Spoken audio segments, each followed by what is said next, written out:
Hello, it looks like you are interested in this product. In this video you will see a presentation with descriptions and reviews from real customers. Antler Juno DLX 20? Expandable Hardside Carry-on Spinner Luggage. This product has 4.9 out of 5 stars based on 14 customer reviews. Review by GEJBOOKS, Hudson Valley, NYUSA. I bought one of these for my wife who decided it was time to move past a shoulder or hand carry bag. Had tried a nylon roller bag with internal steel frame in the past, but it was just too heavy even when empty. This is very lightweight and the rollers are very smooth. Easy to get into the overhead bins.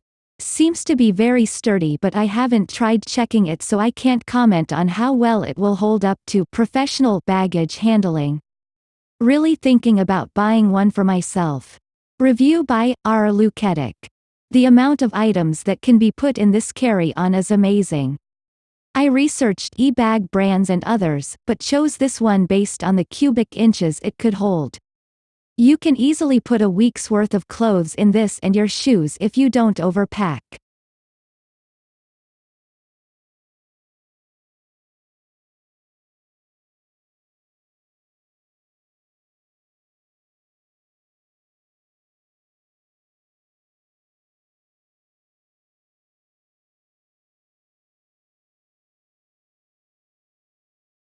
You can find the link in description. Thank you for watching. If you want to see more videos like this, please subscribe.